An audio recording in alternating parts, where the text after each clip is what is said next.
সুপ্রভাত বন্ধুরা, আশা করি তোমরা সবাই অনেক ভালো আছো। আমিও ভালো আছি। এমএস ফ্যামিলি চ্যানেলের একটি নতুন ব্লগে তোমাদেরকে অনেক স্বাগত আর অনেক ভালোবাসা জানিয়ে একটা নতুন ভিডিও শুরু করছি। সকালবেলা সমস্ত কাজই হয়ে গেছে বলতে ওই বিছানা তোলা, চা খাওয়া এই কাজগুলো তো কমপ্লিট হয়ে গেছে। ওদিকে রান্নাঘরে রান্নার কাজটাও দেখতে পাবে তোমরা কিছুক্ষণ পর। আর এদিকে আমি এখন এসেছি ঘর মুছতে।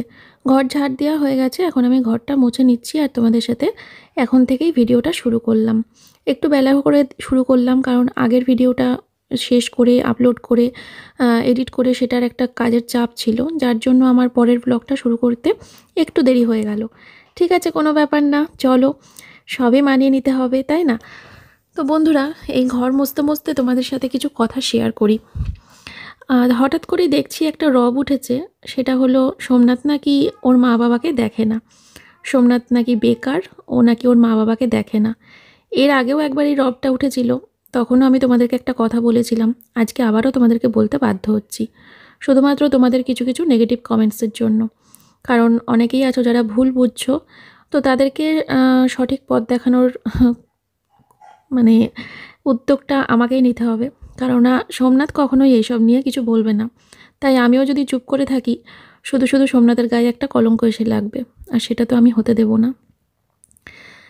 সোমনাথ আগের কথা বলতে পারবো না, যখন শাড়ির ব্যবসাটা ছিল না তখন ও শুধুমাত্র ট্রেডিং করতো, যেটা আমার খুবই অপছন্দের একটা কাজ। সেটা তোমাদেরকে আগেও বলেছি, ভিডিওর মাধ্যমেও বলেছি, তোমরা জানো ওর ট্রেডিং করা আমার পছন্দ নয়। বা ওর ইউটিউব চ্যানেলে ও রেগুলারিটি মেনটেন করে না, সেটা নিয়েও আমার মনে মনে একটা রাগ ছিলই। কিন্তু বর্তমানে আমার বর কিন্তু একজন শাড়ি ব্যবসায়ী, তোমরা খুব ভালো করে জানো ও শাড়ির ব্যবসা আছে। তারপরেও জানি না কেন কিছু মানুষ বলে সোমনাথ নাকি বেকার। আর এই কথাটা আমাকে কেন শুনতে হবে আজকের দিনে দাঁড়িয়ে, আমি সেটাও বুঝতে পারি না। এতদিন শুনেছি ঠিক আছে, কিন্তু আজ কেন শুনতে হবে যে আমার বর বেকার? ও কিন্তু শাড়ির ব্যবসা করে, আর ও নাকি ওর মা বাবাকে দেখে না। সোমনাথ প্রত্যেক মাসে যে টাকাটা ইনকাম করে সেই টাকাটাও সমান ভাগে ভাগ করে দেয় আমাকে আর ওর বাবার মাঝখানে। ওর বাবাকে আর আমাকে সেই টাকাটা পুরোটাই দিয়ে দেয়। ও নিজের কাছে 5টা টাকাও কিন্তু রাখে না, পুরো টাকাটা ধরেই ওর বাবাকে আর আমাকে ভাগ করে দিয়ে দেয়। আজকের দিনে দাঁড়িয়ে আমি যতদূর জানি একটা বয়স পার হওয়ার পর না, মা বাবা শ্বশুর শাশুড়ি এদের 4জনের দায়িত্ব কিন্তু সবসময় সন্তানের ওপরেই থাকে। আর আমি সেটা পুঙ্খানুপুঙ্খভাবে মেনে চলি, আর আমার হাজব্যান্ডও সেটা মেনে চলে, তার জন্য আমি ওকে নিয়ে গর্ব অনুভব করি। কারণ প্রত্যেকটা সন্তানেরই উচিত যে একটা বয়স পার হওয়ার পর, বিশেষ করে নিজের পায়ে দাঁড়ানোর পর মা বাবাকে দেখাশোনা করার দায়িত্ব কর্তব্য সবটাই রাখা উচিত। আর সেখান থেকে আমি কোনোদিনও এক চুলও পিছপা হইনি, না মা বাবার ক্ষেত্রে কোনোদিন হয়েছিলাম, না বর্তমানে আমি আমার মায়ের ক্ষেত্রে কোনোদিন হচ্ছি বা হব। আর আমি জানি সোমনাথও সেরকমই। সোমনাথ কোনোদিনও ওর মা বাবার দেখাশোনা করার থেকে নিজেকে কোনোদিনও দূরে সরিয়ে রাখবে না। সোমনাথ ওর মা বাবার জন্য যথেষ্ট কেয়ারফুল। এই যে এতটা দূরে গেছে, প্রত্যেক দিন ভিডিও কল করে সোমনাথ জিজ্ঞাসা করে কোনো অসুবিধা হচ্ছে না তো, টাকা পয়সা যদি আর লাগে আমাকে কিন্তু অবশ্যই জানাবা, কোনো দরকার কিছু হলে আমাকে কিন্তু অবশ্যই বলবা, কোনো অসুবিধা হচ্ছে না তো, কিছু টাকা পাঠাবো। বাবা মা তো নিতে নারাজ, কিছুতেই নেবে না, বাবাও নেবে না মাও নেবে না, দুজনারই একটাই কথা, না আমরা নেব না। কিন্তু সোমনাথ তো নাছোড়বান্দা, ও ছাড়বে না, না আমি দেবই, তোমরা এত দূরে গেছো আমি দেবই। কিন্তু মা বাবারা তো নিতে চাইবে না, এটা তো স্বাভাবিক ব্যাপার। কিন্তু আমরা জানি, আমরা তো তাদের সন্তান, আমরা জানি এই সময় এই বয়সে এসে আজকে আমরা যদি মা বাবাদের পাশে না দাঁড়াই তাহলে মা বাবারা কোথায় যাবে? আর এইটুকু জানি না কেন আমার মধ্যে পুরো মানে ভরপুর রয়েছে একটা জিনিসই, যে মা বাবাদের যখন বয়স হবে না তখন মা বাবাদের দেখাশোনা করার জন্য আমরা জান প্রাণ লাগিয়ে দেব। সে আমি বা সোমনাথ দুজনে একই। আজকে যখন আমার বাবা অসুস্থ ছিল তখন সোমনাথ কিন্তু সব রকমভাবে আমার বাবার পাশে দাঁড়িয়েছিল। আজকে সোমনাথ না থাকলে আমি কিন্তু আমার বাবাকে একা ট্রিটমেন্ট করাতে পারতাম না।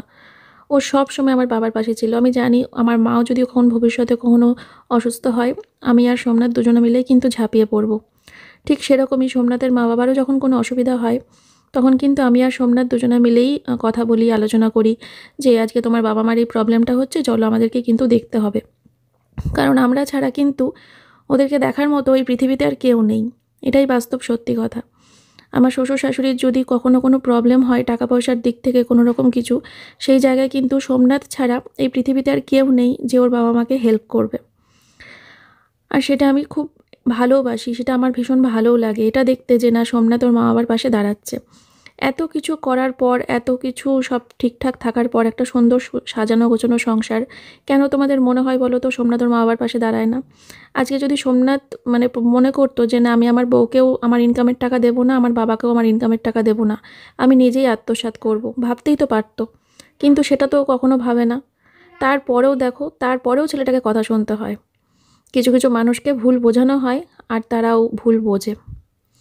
যাই হোক, তোমাদেরকে আজকে এই কথাগুলো বললাম, কেউ কিছু মনে করো না, কারণ কয়েকটা কমেন্ট এসেছিলো যে ও নাকি ওর মা বাবাকে দেখে না।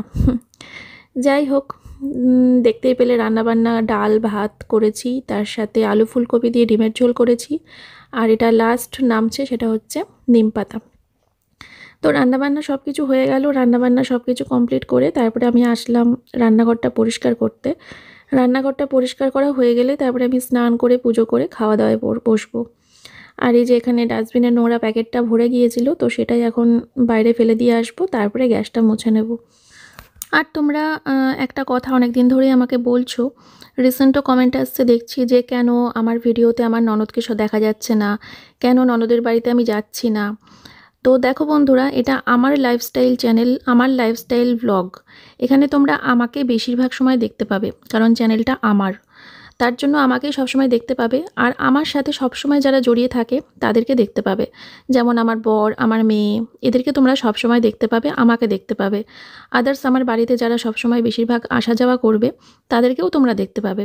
কারণ আমি খুব একটা কারোর বাড়িতে কিন্তু খুব সেরকমভাবে গিয়ে থাকি না। খুব কম দেখতে পাবে যে আমি কারোর ঘরে গিয়ে বসে আড্ডা মারছি, সে বড় মাই হোক, ছোটো মাই হোক বা আমার শাশুড়ি মাই হোক, তাদের ঘরে গিয়ে বসে আড্ডা আমি খুব কমই মারি। বেশিরভাগ টাইমটা কিন্তু আমি আমার ঘরেই থাকি, ব্যবসার কাজে ব্যস্ত থাকি, টিভি দেখতে ব্যস্ত থাকি বা অন্য কোনো কাজে ব্যস্ত থাকি। কিন্তু আমি সবসময় নিজের ঘরেই থাকি, তাই সবসময় তোমরা বেশিরভাগ সময় আমাকেই দেখতে পাও। আদার্স আমার ঘরে কেউ আসলে সেটা অবশ্যই দেখতে পাও, কিন্তু আমি খুব কমই এদিক ওদিক যাই। ইদানিং আমি ওই বাড়িতে একটু কমই যাচ্ছি, আমার শাশুড়ি মায়ের বাড়িতে ইদানিং আমি একটু কমই যাচ্ছি, কারণ আমি খুব নিরিবিলি আর শান্তিপ্রিয় একজন মানুষ, জানো তো। আমার বেশি লোকজন, হই হট্টগোল, চেঁচামেচি আমার সেরকম একটা ভালো লাগে না, যদি সেগুলো অচেনা মানুষ হয়। নিজের পরিবারের মানুষের সাথে বসে একান্তে সময় কাটাতে সবারই ভালো লাগে, কিন্তু অচেনা অজানা মানুষজনের সাথে বেশিক্ষণ সময় কাটাতে কিন্তু আমার ভালো লাগে না, যাদেরকে আমি চিনিই না। এই কথাটা এই কারণেই বলছি, কারণ ও বাড়িতে আমার ননদ আছে, ননদের বর আছে, ননদের ছেলে আছে, ওরা অবশ্যই আমার আপনজন, আমার নিজের মানুষ। কিন্তু ওখানে আমার ননদের বরের অফিসের সমস্ত ছেলেপিলেরা ভর্তি থাকে। ননদের বরের অফিসে যে সমস্ত ছেলেমেয়েরা কাজ করে তারা সবসময় ওখানে থাকে, আর বেশিরভাগ টাইমটা ওদেরকে ওখানেই দেখতে পাই আমি। সে কারণে আমার ওখানে গিয়ে সময় কাটাতে, অত মানুষজনের মধ্যে গিয়ে আমি কি করব। তাই আমি ও বাড়িতে আজকাল যাওয়া কমিয়ে দিয়েছি। আশা করি এই নিয়ে তোমরা আর অন্য কোনো মন্তব্য করবে না, কারণ তোমাদের এই কিছু কিছু কমেন্টসের কারণে আমি চাই না আমাদের ননদ বৌদির সম্পর্ক খারাপ হোক। ও ওর মতো আছে, আমি আমার মতো আছি, আমাদের মধ্যে কথাবার্তা সবই আছে, আমাদের সম্পর্ক ঠিকই আছে। কিন্তু আমি নিরিবিলি থাকতে ভালোবাসি, অচেনা অজানা মানুষদের সাথে বেশিক্ষণ বসে বসে থাকতে পারি না। এটা আমারই বলতে পারো একটা খারাপ অভ্যাস, খারাপ গুণ ধরে নিতে পারো তোমরা, যে হ্যাঁ মন্দিরাদির এটা খারাপ অভ্যাস, খারাপ গুণ, যে মন্দিরাদি অচেনা অজানা ছেলে মেয়েদের সাথে বেশিক্ষণ সময় কাটাতে পারে না, তাই আমি যাই না। তো এটাই, যদি কখনো আমার ননদের বরের অফিসের ছেলেমেয়েরা ওই বাড়িতে আসা যাওয়া কমিয়ে দেয়, ওই বাড়িতে যদি শুধু ওরাই থাকে, তখন আমি দেখবে আবার মাঝে মধ্যে গিয়ে ওদের সাথে আড্ডা দিয়ে আসবো। আদার্স ওরা যখন আমার ঘরে আসবে আমি নিশ্চয়ই তোমাদের সাথে শেয়ার করব ভিডিও, আশা করি তখন ভালো লাগবে। চলো বন্ধুরা, স্নান টান করে আমার পুজো দেওয়াও হয়ে গেল, আর পুজো টুজো দিয়ে এখন আমি মেয়েকে খেতে দেবো, সোমনাথকে খেতে দেবো, ঘরে যাব ভাত বাড়তে। আর আজকে তো বৃহস্পতিবার ছিল, তো তাও পুজো দিতে একটু দেরি হয়ে গেল। গতকালকে যখন বাজারে বেরিয়েছিলাম না, তখনই ফুল কিনে নিয়ে এসে রেখেছিলাম, তো সেই ফুল দিয়ে মায়ের পুজো দিয়ে নিলাম। আর এখন আমি ঘরে যাব। আজকে রান্নাবান্নাগুলো সব খুব তাড়াতাড়ি করে নিয়েছিলাম, কারণ ঘুম থেকে উঠে যখন চা খাচ্ছিলাম না, তখনই ডাল আর ভাতটা বসিয়ে দিয়েছিলাম দুই দিকে। তারপরে আর কি বেলা করে শুধু ডিমের ঝোলটা আর নিম পাতা ভাজাটা করেছিলাম। আমার মা বলছিল আজকে নিম পাতা ভাজবি, আমি বললাম যে কেন, আজকে তো রবিবার না। মা বলছে হ্যাঁ মনে থাকে যেন, আমি যেন কোনো দিন না দেখি রবিবারে নিম পাতা ভাজতে আর শনি মঙ্গলবারে বেগুন পোড়া খেতে। আমি বললাম ঠিক আছে ঠিক আছে। আমি বললাম যে আমাকে কিন্তু প্রমাণ দিতে হবে রবিবার দিন নিমের জন্ম হয়েছিল। মা তখন হাসতে হাসতে চলে গেল। যাই হোক, আজকে সকালবেলা আসলে মা একটু এসেছিল। ওই কালকে সন্ধ্যেবেলা মায়ের বাড়িতে গিয়ে আমি ভুল করে ফুলের প্যাকেটটা রেখে চলে এসেছিলাম ঠাকুরের, তো সেটাই মা সকালবেলা দিতে এসেছিলো, তখনই কথা হলো। ভিডিও শেয়ার করতে পারিনি কারণ তখন ফোনে আমি এডিট করছিলাম। যাই হোক, তো ঘরে চলে আসলাম, আর ঘরে এসে এখন খেতে দেব। মেয়ে তো খাটে বসে রয়েছে, ওকে আমি এখন নামড়ে, আর আমার প্রত্যেক দিন এই ভাত বাড়ার টাইমে না এদের দুজনকে ডাকতে ডাকতে আমার গলা শুকিয়ে যায়। মানে ভাত বেড়ে কী গো খেতে আসো, আর এই নিচে নাম খেতে নাম, কী গো খেতে আসো, এই নিচে নাম খেতে নাম, আমাকে যে কতবার বলতে লাগে সে একমাত্র আমিই জানি। বলে বলে আমার মুখ ব্যথা হয়ে যায়। যাই হোক, তারপরে দুজনে মিলে আসে টলতে টলতে, দিয়ে খেতে বসে। মনে হয় যেন ওদের এইটুকু এসে এখানে খেতে বসতে কত কষ্ট। যাই হোক, চলো খেতে দিয়ে দিই ঝটাপট করে। আর তারপরে তো বাইরে কম্বল টম্বলগুলো রোদে দেওয়া আছে, ওগুলোও নিয়ে আসতে হবে। আজকে জলের বোতলগুলো ভরার সময় পাইনি জানো তো, মানে বেলা হয়ে যাচ্ছিল, তো ভাবলাম থাক, দিয়ে ওদিকে আবার জমতে শুরু করেছে। এখানে কটা বোতল আছে আর ওখানে 7-8টা মতো বোতল আছে, পরে এগুলো খালি হয়ে জমে যাবে, ব্যাস তারপরে সব বোতলগুলো নিয়ে সেই মাথায় হাত দিয়ে ভরতে হবে, যে হাই রে এত হয়ে গেল, ওইরকম একটা ব্যাপার। তো চলো, আর কি, আজকে জানো তো প্রথমবার করলাম ফুলকপি দিয়ে ডিমের ঝোল। সব সময় তো আলু দিয়ে করা হয়, আর এর আগে ওই আকাশদের বাড়িতে বেগুন দিয়ে আলু দিয়ে ডিমের ঝোল খুব ভালো খেয়েছিলাম।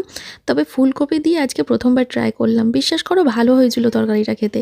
একটু হালকা পাতলা লাগছিল যেহেতু ফুলকপি, বেশ ভালো লাগছিল। আর এদিকে পেঁয়াজ দিয়ে মুসুরির ডাল, এটাও ভালো হয়েছিল। তিনজনা খেতে বসলে প্রত্যেকবার আমি ফার্স্ট হই, কোনো দিন আমি লাস্ট হইনি। আমি ফার্স্ট হই, আর আমি আগে খাওয়া ছেড়ে উঠি, আর সোমনাথ, আর তারপরে সোমনাথ সেকেন্ড হয়, আর মেয়ে লাস্ট হয় প্রত্যেক দিন। তো খাওয়া দাওয়া হয়ে গেছে, এই ছাদে আসলাম এখন গাছে জল দেওয়ার জন্য। এটাই হচ্ছে আমার গাছে জল দেওয়ার টাইম, সেটা হচ্ছে দুপুরে শুতে যাওয়ার আগে। এই বিকেল বিকেল গড়িয়ে আসে তো, সূর্য নেমে নেমে যায়, এই সময়টাই দিই আর কি। কারণ এরপরে আমি এখন কম্বলের তলায় ঢুকে গেলে আর তো আমি উঠছি না।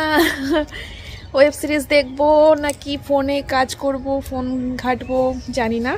রিমোট টিভি দুটো, রিমোট ফোন দুটো নিয়েই শোবো আমি এখন। ঠিক আছে, চলো গাছে জল দিয়ে দিই, দিয়ে নিচে যাই। তো আমাকে আর জল দিতে হলো না, আমার বরমশাই এসছে ছাদে, ওই দিয়ে দিচ্ছে। আসলে মগটা আমি আনতে ভুলে গেছিলাম, ওকে বললাম মগটা নিয়ে ওপরে আসছে।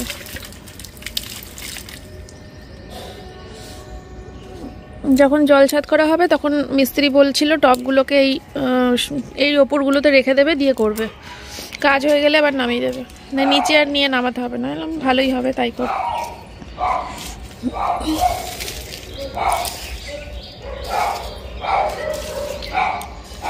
বেলা করে একদমই যেটা খাওয়া উচিত নয় মুখের মধ্যে, সেটাই রয়েছে।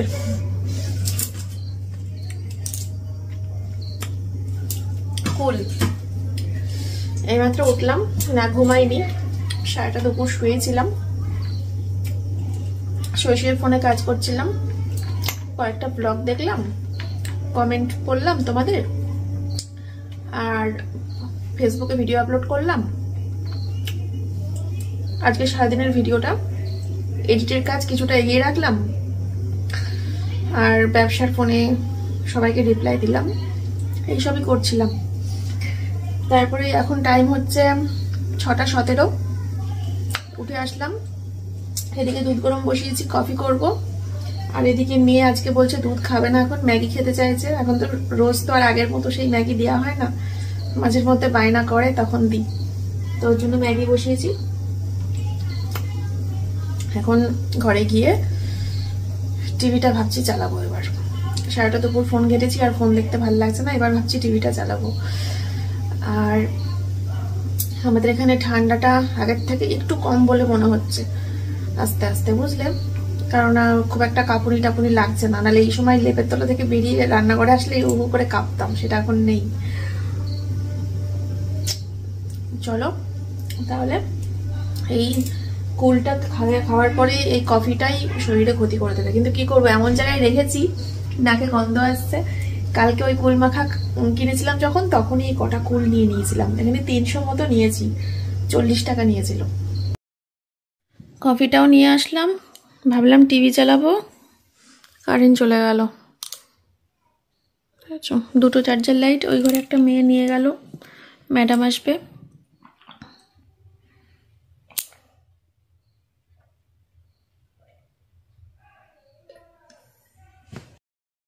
ফাইনালি ওয়েব সিরিজ চালিয়েছি সন্ধ্যাবেলা করে। দেবের আর প্রসেনজিতের কাছের মানুষ দেখছি। এটা দেখছি হচ্ছে অ্যামাজন প্রাইমে, ঠিক আছে। এখন টাইম হচ্ছে 8টা। ওই ঘরে ড্রয়িং টিচার এসছে, মেয়ে পড়তে বসেছে, আঁকতে বসেছে। আর সোমনাথ তো দেখছে আমার সাথে, ও একটু দোকানে গেল, তাই আমি পজ করে একটুখানি ভিডিও করে নিলাম। বন্ধুরা, রাতের খাওয়া দাওয়া সব কমপ্লিট। এখন বাজে হচ্ছে 11টা 12। এখন শোবো। খাওয়া দাওয়ার আগে বিছানাটা করে নিয়েছিলাম, খাওয়া দাওয়ার পর আর ভালো লাগে না তার জন্য। আর এই যে জনিকে ছেড়ে দিল সোমনাথ, জনি এখন খেলা করছে, মেয়ে ওখানে বসে আছে, টিভি এক্ষুনি অফ হয়ে যাবে। সোমনাথ জনির কম্বল টম্বল রেডি করছে, আমিও এক্ষুনি শুতে যাব, আমারও সমস্ত কাজ কমপ্লিট। আর রোজ রোজ এনার্জি থাকে না জানো তো, রাত্রিবেলা শোয়ার আগে চুল আঁচড়ানো, রাত্রিবেলা শোয়ার আগে ক্রিম মাখা, এগুলো প্রত্যেক দিন আর শরীরে এনার্জি দেয় না, ভালো লাগে না। মাঝে মাঝে এই খাওয়া দাওয়া হয়ে গেলে জাস্ট বিছানাটুকু করে শুয়ে পড়ি। আজকে ওয়েব সিরিজ দেখতে দেখতে আমার শ্বশুর শাশুড়িও ফোন করেছিল, ভিডিও কল করেছিল, ওদের সাথেও কথা বলছিল সোমনাথ, ওদের সাথে আড্ডা আর কি মারতে গিয়ে অনেকটা ওখানেও সময় গেছে। ওরা ওই ডাক্তারের ডেট ঠিকঠাকই ছিল, চলেই আসতো আজকালের মধ্যে চলে আসতো, কিন্তু রিপোর্ট পেতে দেরি হবে তো তার জন্য 2 দিন লেট হয়ে গেল। তো 2 দিন কি করবে, পুরী ঘুরতে গেছে। পুরীতে গিয়ে সমুদ্রে সেই মজা করছে আমার শাশুড়ি মা, ভিডিও কল করে বলছে আমাকে, মা আমি খুব খুশি, মা আমি খুব খুশি, তাই বলছে। আমি বলছি কেন? বলছে যে এই কত বছর পর সমুদ্র দেখলাম, সমুদ্রের সামনে খুব ভাল লাগছে, খুব মজা করছি, এইসব বলছে। তারপরে আমার জন্য শাখা কিনেছে, দেখাচ্ছিল, আমার সাইজ জিজ্ঞেস করছিল বাবা, তো বললাম 24 সাইজ। তো বাবা শাখা কিনে আমাকে আবার ফটো পাঠিয়েছে শাখার। তো তারপরে মা বাবা ঘুরছে সমুদ্রের ওখানে, সেই ফটোগুলো পাঠাচ্ছে, বালি দিয়ে কি সব বানাচ্ছে, সেই ফটোগুলো পাঠাচ্ছে। খুব এনজয় করছে ওরা ঘুরতে গিয়ে। মানে ডাক্তার দেখাতেই গেছে, যেহেতু 2 দিন হাতে টাইম পাওয়া গেছে, তো তার জন্য পুরীর সমুদ্র, পুরীর জগন্নাথ দর্শনটাও হয়ে গেল। তো যাই হোক, শনিবারে মা আসবে। হ্যাঁ, মানে আমার শাশুড়ি মার কথা বলছি, শনিবার সকালবেলা ঢুকবে রানাঘাট। তো চলো, আজকে ব্লগটা বেশি বড় করছি না, জানি না ক মিনিট হলো। রাতে আর এডিট করব না, ওই সকালবেলা উঠে বেলা করে এডিট করে তারপরে বেলা করেই পোস্ট করব, ঠিক আছে। বেশি চাপ নিয়ে লাভ নেই। আজকের দিনটা সারাদিন বাড়িতে কাটালাম, আগামীকালটাও সারাদিন বাড়িতেই কাটাবো, শুক্রবারটাও সারাদিন বাড়িতেই কাটাবো, শনিবারটা বাড়ি থাকবো না, রবিবারটাও বোধহয় বাড়ি থাকবো না। তো আজকাল ওই জন্য পুরো ফুল রেস্ট বাড়িতে, একদম সংসারের কাজ আর একদম শুয়ে থাকা, বসে থাকা, ঘরের কাজকর্ম নিয়ে এই 2 দিন পুরো বাড়িতে। চলো, আজকের মতো তাহলে ভিডিওটা এখানেই শেষ করছি। তোমরা সবাই খুব ভালো থেকো, সুস্থ থেকো। দেখা হচ্ছে তোমাদের সাথে কালকে সকালবেলা আবার নতুন একটা ব্লগের সাথে। আজকের মতো এই পর্যন্তই, টাটা। ও আর হচ্ছে ইয়েটা কমপ্লিট করলাম, কাছের মানুষ, প্রসেনজিৎ আর দেবের কাছের মানুষটা দেখলাম, নট ব্যাড, মোটামুটি ভালো বই, মোটামুটি ঠিক আছে। চলো, টাটা।